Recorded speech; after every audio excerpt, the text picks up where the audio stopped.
Hello, my name is Dr. Maya Byfield. My business is The Phenomenal STEMist. I'm so excited to be here in Orange County because it's where I live. I live in Apopka, Florida.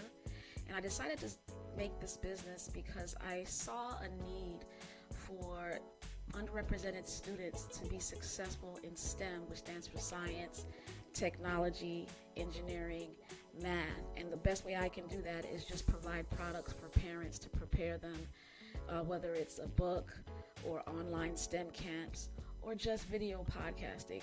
My goal is to transform this community, especially those who are underrepresented.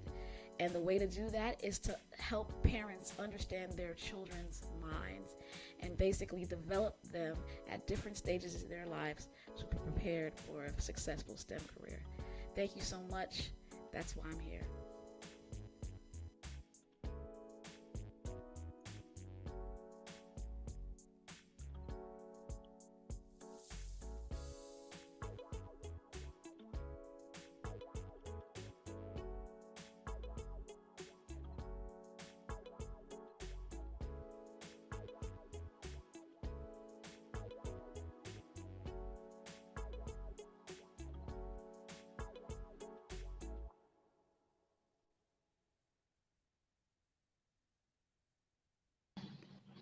Hello, hello, hello, everyone who's with me today. It's the Hey, phenomenal Nehemiah. I forgot to ask you how to pronounce your last name. You got to tell it to me. Mabry, Nehemiah Mabry. And look, I'm excited. Mabry. It don't even matter. It don't even matter because I'm with the phenomenal snippets today.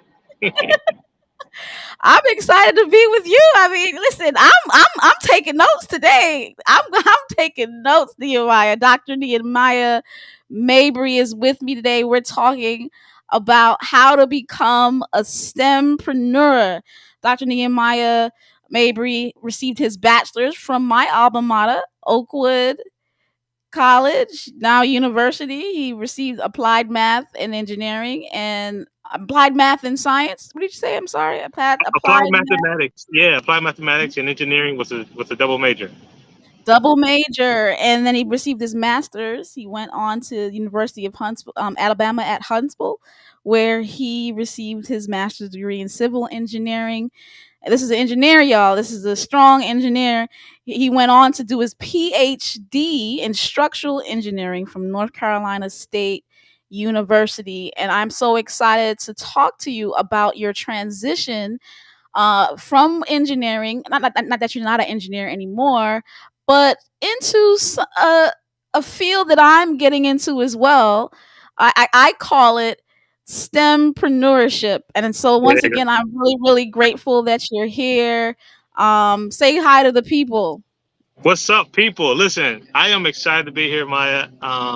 Doctor Maya Byfield, the phenomenal STEMist. Let me tell you, obviously, we went to the same school, the same HBCU down in Huntsville, Alabama. And I think it was only a matter of time that this opportunity came about. So thank you for having me. Thank you for having me. Absolutely. Thank And you. Thank you so yeah, much for coming. Well, let's jump right into my questions because I know you have some place to be. And I'm just once again appreciative that you came on. I always start with this question: when did you fall in love with your discipline? yeah, when I fall in love. So I think I fell in love before I knew I was in love. Like I was into engineering before I knew what it was called as a kid. I had a love for Legos. I had a junk drawer, the infamous junk drawer I always tell about, my top drawer of my dresser, where I had like broken parts, hangers, and Pringle cans and all that. And my job, or at least I thought my job, was to always create and invent something that would be amazing. And I would do that quite a bit. And sometimes I was using stuff that I had no business using. You know what I mean? Sometimes I thought things worked, but in actuality, they were very low fidelity. But they expired. They were really like awakened my creativity, my ingenuity. It wasn't until probably 11th grade that I was aware that okay, engineering is this field that combines math and science, solve problems. Inventors come from, and I got a NASA internship at NASA Marshall Space Flight Center in Huntsville, Alabama, and yeah, I think that was the beginning where I began to say, you know what, this is. I think I could do this for real, for real. You know. For real, for real. So you got an internship your junior year in high school. So it's possible to get an internship before college, you're telling me? Yeah, yeah. You know, there's special programs out there. This one was called the Summer High School Research Apprenticeship Program, and it was Wow. one of those opportunities, Maya, that when you're in high school, if you're not focused or not, but if you're just not thinking about it, you let it slide by, like saying, "Hey, apply for this," da, da, and you're like, "Whatever." But sometimes people know what they're talking about, right? And if you hear Yeah. somebody say, "Hey, this is a good opportunity," someone you respect, you might want to take it seriously. And so that's what it was for me. Like I was about to let it pass by. My dad and some other people at school recommended it to me, and yeah, I jumped on it because, like you said, they aren't plenteous, but they're out there.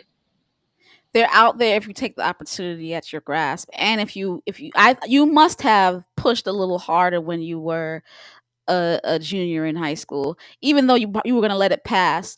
Somebody told you about it because they felt that you were good about it, good for it. I remember I was in high school as well, and my teacher Vivian English set me up in a program at Stony Brook University. It was a summer undergrad, a summer pre biology program at a university, and I think it set me off in the future, and it was because a teacher told me about it.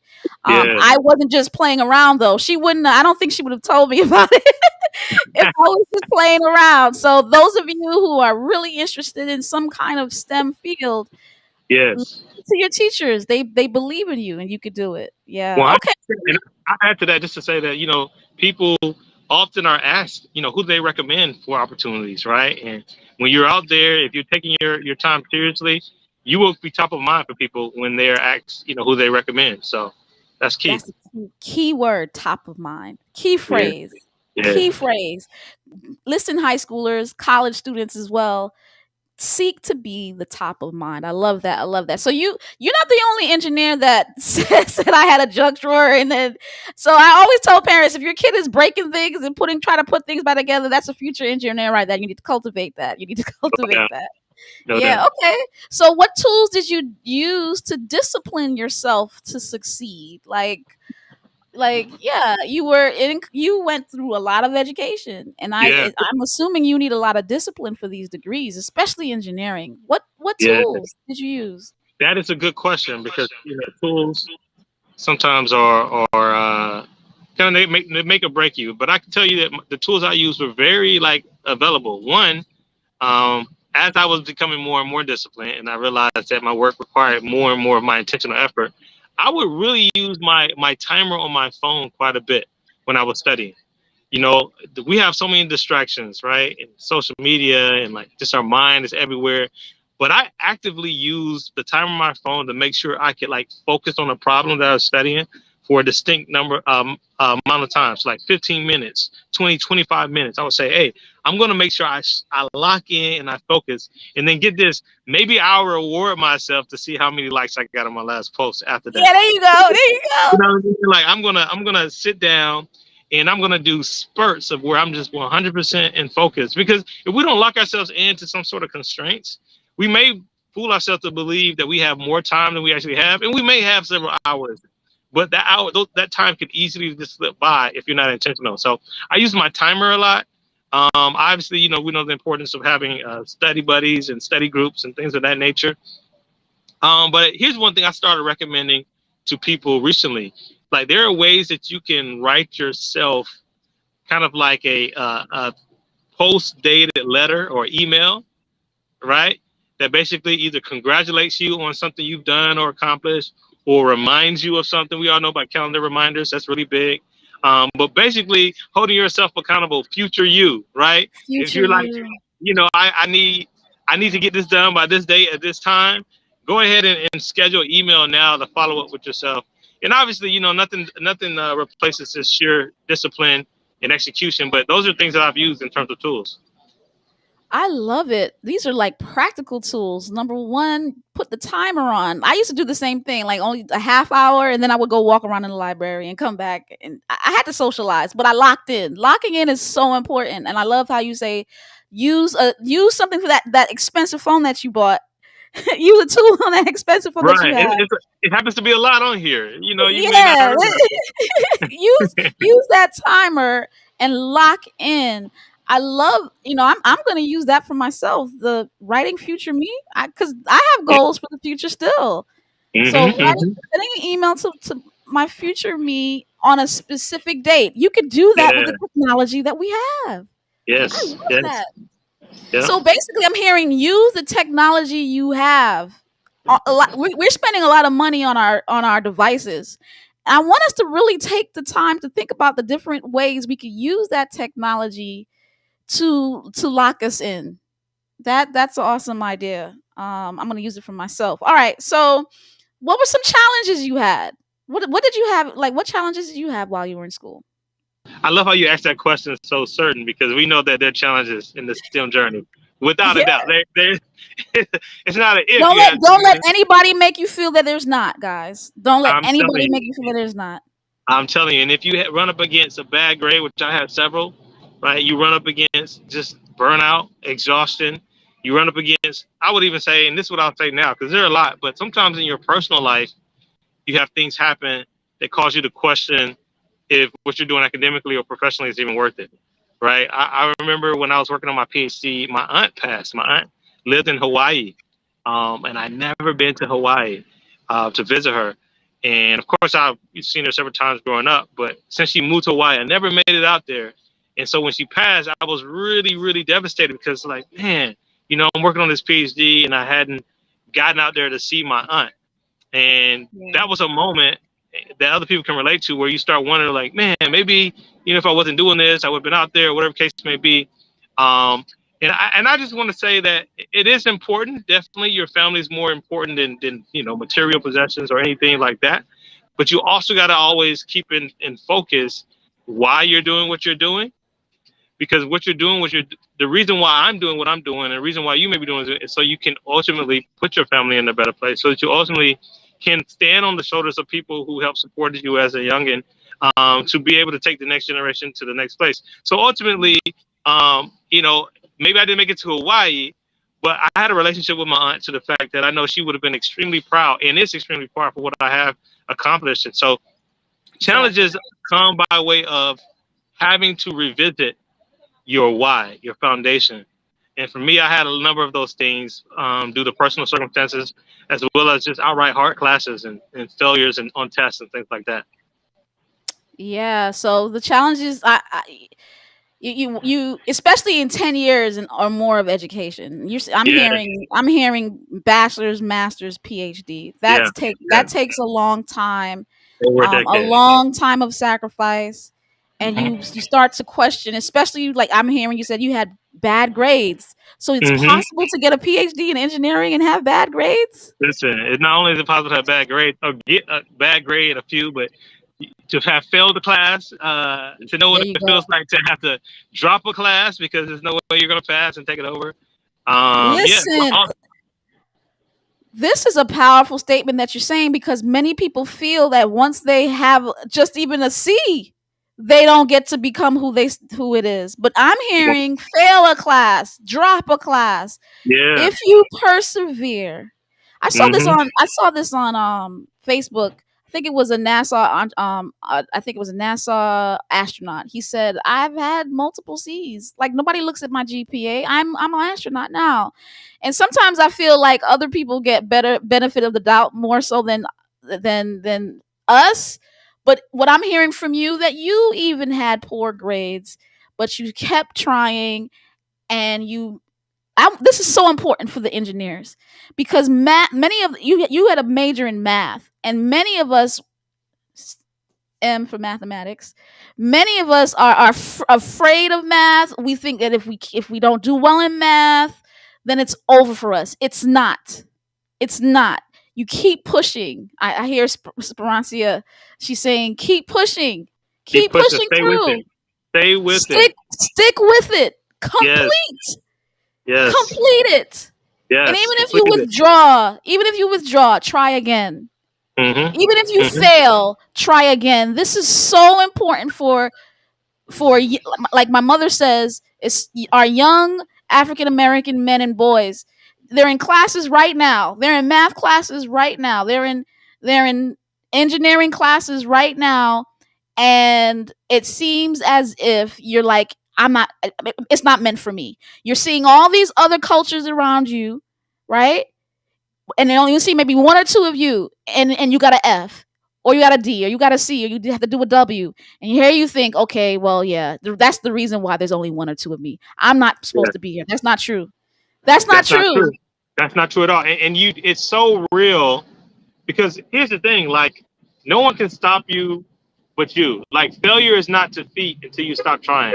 Like, you can fail, but you're not defeated.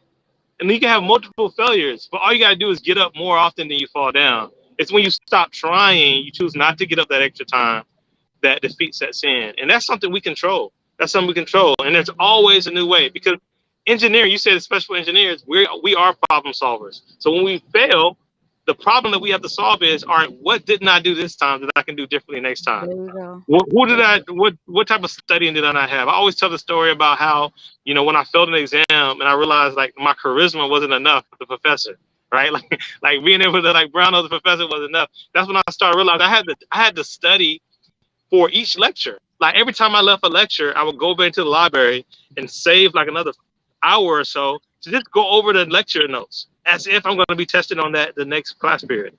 And so those are things you can do. And I never want to like fail and still know in the back of my mind that I had a little bit more to give. That you Like gotta give more. that's horrible. Like there's a stone you didn't unturn, and then you quit. Like how do you know that you couldn't have made it if you just didn't turn over that last stone? And so you want to make sure that you leave it all out there, especially if it's something that you believe that you've been called to do, something you believe is going to take your family to another level, something you believe that ultimately, regardless of whether you see people that look like you to your left or your right, you're built for it. You belong, and you have what it takes. I think you must keep going. You must stay with it. Love it, love it, love it. So tell me what you do now. So your background is heavily in engineering. Please explain to me, like, what do you do now? What's your typical day or activity, and what are your challenges? Yeah. So I can answer that question in three different ways. So technically speaking, engineering, bridge design is my field of work. So we have done a number of things. I say we, talking about the firm that I've worked with here in Raleigh, North Carolina, have done things such as bridge inspection. We do design. I've even been able to apply some of my PhD work, which is in the area of structural rehabilitation and structural health monitoring, by applying lightweight materials such as carbon fibers to concrete, pre-stressed concrete bridges. So the bridges that we drive on every day, we know that there are a number of bridges that need to be repaired, that need to be strengthened. And so my research was based on that. So I've been fortunate to be able to apply some of that in the field here in North Carolina, where I now live. So But you literally build bridges. design and inspect, analyze. Yeah. I'm a part of the Okay. streamline. A part of the Okay. streamline. But I would say that a significant change took place in my career last year, where engineering became what became more of like the part-time work, and I became more of an entrepreneur. So again, back Mhm. to the STEMpreneur. I've always had this desire to impact, inspire, and elevate other people. And so I started when I was a PhD student, a company known as STEM Media. And what STEM Media is a media company and ed tech company, emerging ed tech company that educates and empowers young people in STEM, young professionals, we like to say. And so I've been doing that through a number of ways, such as teaching, right? Adjunct teaching at local universities. Been doing it through public speaking. We produce content. Right now, we have a contract with PBS. In fact, Nice. this coming week, we're going to be shooting with the team. In fact, I'm going to be welcoming some people here into the airport very soon. But in addition to that, as an entrepreneur, we're always looking to scale and grow and expand our impact. And so that has stretched me in other ways outside of just technically knowing how, but being able to scale, right? Being able to do accounting, make sure that there's profitability. There's nothing wrong with making money, because that's how you sustain the work that you're doing, so that you don't have to find yourself scrambling to get things done. Challenges involve leading people, knowing Mhm. personalities, being able to bring the best out of a group of people. These are things that, in addition to the STEM disciplines, have been necessary for me to be a STEMpreneur, as you so eloquently said at the beginning of this call. Wow. So you You would think that an engineer, when many people think engineer, not me necessarily, but many people think engineers, they think locked in math, analyzing what you originally were doing, create analyzing, doing calculations, maybe using certain material. Like I went to the bike shop this week and said you should get this fiber, this carbon fiber pedal. But one of my pedals broke. Yeah, It's yeah, lightweight. Yeah, I was like, nah, give me the wreck, give me the wreck. I'm fine. But like there was a difference in the material that will lead to durability, strength, etc. So you were working, and many people think they're so focused on that, not that much people, right? But here you are taking yourself, keep putting that on the part-time level or consultancy level or whatever you do, and moving to transition to working with people. So engineers can work with people. It's hard. There's some yeah, challenges, like you said, but you gave me a lot of soft skills. You talk about yeah. communicating with people, knowing how to manage money properly. Like, Those are the where did difference. you? Those are the difference makers, Maya. I'm gonna be honest with you. I think, you know, if people go through school and they only rely on what they learned in school, you're gonna reach a ceiling, right? There's gonna be Yes, more that you can't quite grasp because you haven't embraced the lifelong learning mentality. But when you yes. develop that, again, sharpening your communication skills, your public speaking skills. One of the courses we put out in STEM media, the public speaking, your leadership. I have a workshop on leadership. All those things are essential for you reaching your potential. To go to higher levels, higher heights versus the ceiling. I love that. So, what's your favorite part of your career? Last question. What do you love the most? Oh man, listen, one of my quotes, my personal quotes, is there's something inspiring about inspiring. And I don't know. I can tell you that when I am doing things like what you're doing right now on a phenomenal STEMist, and when I'm speaking to people and I can see them be inspired, be their eyes light up, it does something to me, right? Like it fuels me because again, starting out as a young boy who had a vivid imagination of pulling different things together and creating something great. When I see other people do that, when I see that I can actually push other people towards what they are capable of, man, it just comes back to me, tenfold. And I really want to Tenfold. continue to create. I want to continue to empower. And it's such a symbiotic thing. So my favorite thing is encouraging, empowering, and motivating people to reach their full potential because that in turn motivates, empowers, and inspires me to do the exact same thing. And that's what I love so much. And I love being able to do it in a creative manner that elevates them as well as those who don't necessarily see themselves highly represented in the. That's what I love. So here, Sparachi has a question. She says, "What would Yeah. you suggest for?" You were talking about love motivating people. So let's say it's an 11-year-old male who wants to do engineering. Um, what should he do to be exposed to the field? As you know, he's 11. Yeah, yeah. Oh, so definitely I would start with whatever he's interested in, whether it's gaming, whether it's sports, whether it's art, like whatever it is, right? These are industries that have a number of career opportunities within them. So I would start with that industry, whatever it is, find the industry behind whatever his natural interest is, and begin to do some research, YouTube videos, pull up some articles, look at some pictures. Excuse me, I'm sorry, getting a little background Mhm. noise here. Okay. But I would encourage him. It's an engineered plane. It's an engineered plane. It's okay. Yeah, yeah, yeah. I had to get some sound. Had to get some sound effects here. Definitely. So if he's in the plane, right? If he's in the planes, right? You gotta go in and do some research of all the different career paths that exist, and more importantly, I think the problems, because it's not just about job titles, but it's about problems that ultimately he can find a passion connected to, and he can kind of direct his path to kind of solve. Because people pay for problems to be solved, and as a young boy who has an interest in whatever that field or that industry may be, he's uniquely positioned to add value in a way like people who are forced into it won't be able to. I think engineering is all about problem solving. Like you think about the young men who created Restream and Hmm. StreamYard. They created these very important platforms in the midst of the pandemic.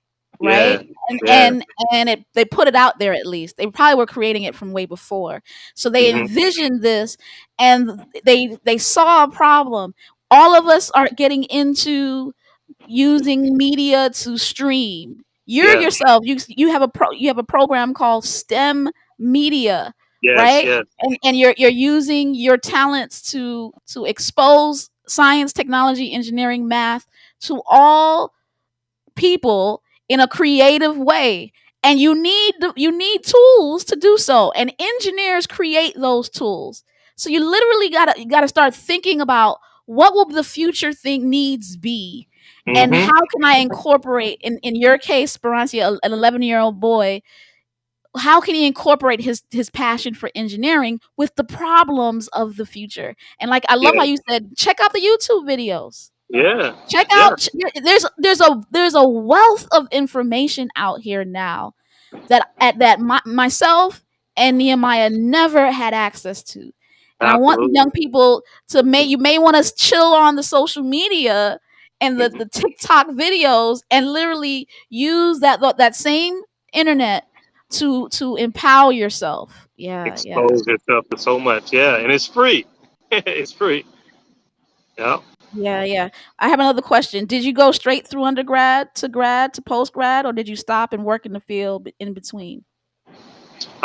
Thanks for that question, and thanks for the last question. But yeah, I went straight through. I went straight through, but I did work while I was going straight through. So I talked about starting at NASA and in high school. I enjoyed it so much, and here's the other thing I took advantage of. I volunteered the next summer. There was no more formal program, but I got contacts, I got email addresses. I said, "Hey, I want to come out there and work in your lab." And so even though I was working Wow. part time, getting paid part time, my little job on the side, I was like getting exposed, building my resume. And so that led to actually like a 30-hour a week job when I was about a junior year in college.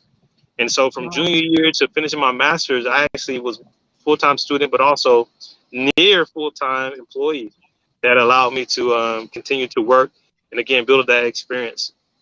So you built experience through volunteering, interning, and used networking skills. And the very networking skills that Yes. you cultivated your senior year in high school, you Yes. took it to the next level with STEM media. You did.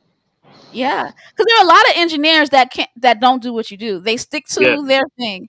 But Yeah. networking and communication and being able to, even that brown nosing that professor, even though it didn't give you a good grade. Right. Right. Right. It comes in handy. You know, you can't cheat the process, but there are times when that comes in handy for sure. Yeah. For sure. Yeah. Yeah, yeah, Yeah. yeah. Oh Yeah. my Thank you. goodness. Thank you. This has been an awesome interview. I thank you so much, Dr. Nehemiah Mabry. Thank you. He's been so great. I am the phenomenal STEMist, and so is he. So is he. Thank you so much for coming. Really, really Thank appreciate you. it. Thank you. Thank you so Yeah, much for having me, Doc. I look forward to collaborating with you again sometime. absolutely. All Bye, right. everybody.